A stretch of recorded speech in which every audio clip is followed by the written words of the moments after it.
So before the summer of 2024, I only knew Max Goof as the son of Goofy from Mickey's Once Upon a Christmas because I owned it on VHS. And he has a plot where he doesn't know if he should believe in Santa or not.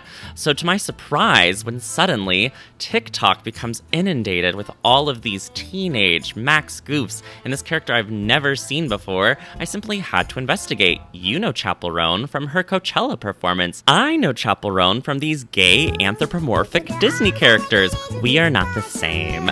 And what a great summer it was. And even though it's now the fall, I just think this would be a fun time to look back on this crazy ship that's now beginning to slow down as people go back to school. I finally watched some clips from the movie. Easy, big fella. That new meat looks like gamma material. Why is Bradley so ripped? Anyway, I knew I needed to make fan art to sort of commemorate a moment in time, a crack ship. Is it a crack ship? I don't know. I am just in full-blown support. And when I said that Max Goof, my only frame of reference for him, was Mickey's Once Upon a Christmas, that was only a partial truth, because obviously I know Max Goof from this conspiracy theory surrounding what happened to Max's mom. We never see her in any of the movies. There's never even really a reference to her. Is she dead? Is she alive? What did you do with her, Goofy? So because of my obsession with this woman who we don't know very much about, I wanted to set this fan art in a very unconventional manner. So most of the fan art surrounded by this ship is either like high school AU or college AU, and they're just in love now. Once in a while you get them as humans instead of as their Goofy forms, but I, for one, was not interested in any of that because I was thinking a lot about Black Sad, which is a comic, if you're unfamiliar, that has a lot of notoriety, but you basically follow this furry cop as he goes around investigating a bunch of grim, gritty, dark crimes. It's very film noir inspired. And yeah, I wanted to have this kind of very serious tone. So this is an AU that's possibly set in the 50s, possibly not. But whatever the case is, in this universe, Max Goof is a private eye or detective, and he's obsessed with solving the case of his missing mother. And his whole life, he's been like trying to solve this case, but he's never found a breakthrough. And in the middle of trying to solve his most latest case, he ends up running into Bradley Huntington III. Is that his name? Bradley Uppercrust III? I don't know. Whatever his name is. They like run into each other. Maybe Bradley hired him for whatever reason. But in the middle of trying to solve Bradley's case, he realizes that it's somehow connected to his mom. And so it's like bringing up all of this childhood trauma and the case he's never been able to solve, while he's also falling in love with this like rival enemy, but also employer. It just has a lot of problematic dynamics that are very juicy for stakes and drama in fan fiction and fan art. So please, for the love of everything beautiful and pure in the world, if you are watching this video to this point and you are a fanfiction writer, you have my permission. Please write this fanfiction because I would like to read it. And I don't have time to write it myself. So yeah, now I'm doing the inkings on Max, and I think he looks so wonderful. I love this trench coat. I love how he has these like high-waisted khaki pants, and he looks still like very young, but just that one little line under his eye makes him look kind of tired and grizzled, and he looks so done with Bradley's snark. I love the way that I drew their faces too. I didn't know how much to lean into the Goofy style, so I took some liberties, like, you know, Bradley's head should be twice as big and he should have that skinny little neck. I went with something a little more realistic just to sort of fit this kind of gritty tone that I was attempting to do here. And yeah, I think that's the wonderful thing about AUs is that they can really be anything. When I was at Philadelphia, I mentioned this a couple videos back, but I was there on vacation and the 4th of July, celebrating some stuff with family. And basically, it was kind of crazy because it was like I was in Philadelphia. It was the 4th of July. I was going to this beautiful art museum and seeing all these classical paintings that were sort of revitalizing my love of art. And then at the same time, TikTok was just a flurry with this ship. It was kind of a fever dream. I don't know how I survived it, but I did. Yeah. And so I've set them in the middle of an investigation based off of one of those paintings that was at the Philadelphia Museum of Art. So if you're there and you find it, take a pic and be like, oh my gosh, Nathan, this is that painting that inspired your piece that you did. And I will go, yes, it is. I don't remember the name of it. I don't remember how to look it up, but I just remember what it looked like and a general vibe, and away I went. And so it's set in this weird kind of speakeasy underground place. Maybe we're in Prohibition, maybe we're not. I don't really care. It's all about vibes.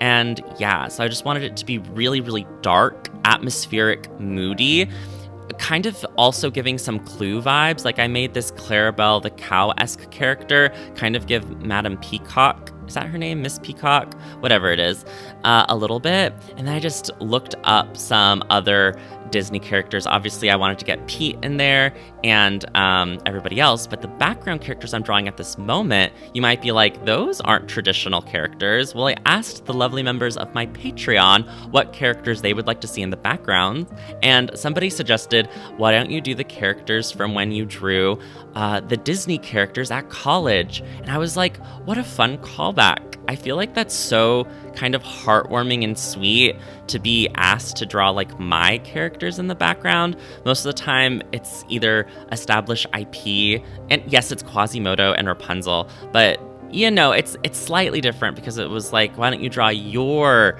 takes of those characters, referencing a past video of mine. So I don't know, it felt great, and it was really fun to draw my other crack ship, Quasimodo and Rapunzel, in the background. I gave Rapunzel sort of like long yellow goof ears because I imagine she's a goof even though we don't see her face, and then I just gave Quasi little kind of cat ears to make him fit inside this anthro world.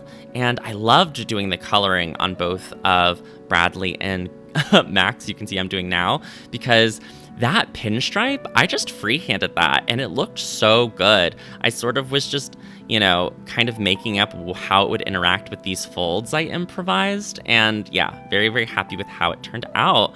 And look at how flirty they are. It's absolutely so wonderful. I had them both be in this sort of matchy-matchy kind of aesthetic. And then I went on to not reinvent the wheel. I wanted all the colors of the other characters in the background to not be super prevalent because I wanted the focus to be on, you know, our main couple. However, in order to capture that sort of misty atmosphere, I wanted everyone to be backlit. So this finished image is going to be very, very dark. At this moment, it's not really a big deal whatever your screen brightness is. What a weird thing to talk about in the middle of a YouTube video. But later on in the video, when things get very dark, I highly encourage you to turn up your screen brightness to 100% to just really get a lot of the details that are in the digital picture. A lot of times on YouTube, you know, if you're watching outside and it's a sunny day, or it's like, you know, you have your light down low, you'll miss some dark subtleties inside digital work.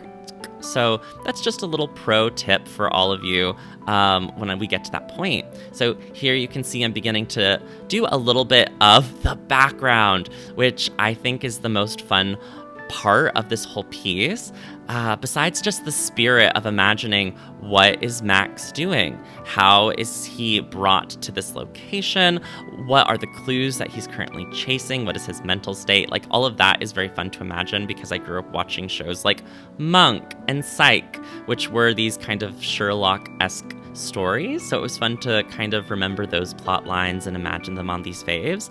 But in a completely separate imagination, it's fun to just practice skills. I've had this like cross-hatching brush for a really long time, and I've always been way too afraid to use it. Like, I think I've had it since, I don't know, definitely at least 5 years, and I've never used it in any of my digital paintings, and I was like, it's now or never. So I really just started chipping away at this background, and it's a little muddy right now, but I end up being so proud with just these light studies. I don't go too in depth with all of them, but I just imagine that there are some candles and lanterns and different, you know, yes, look at them, all these like little flowers and clocks that are on the mantle of the fireplace in the background as people are just smoking in this little underground room, and everyone's really intense because, you know, murders and gambling is probably afoot.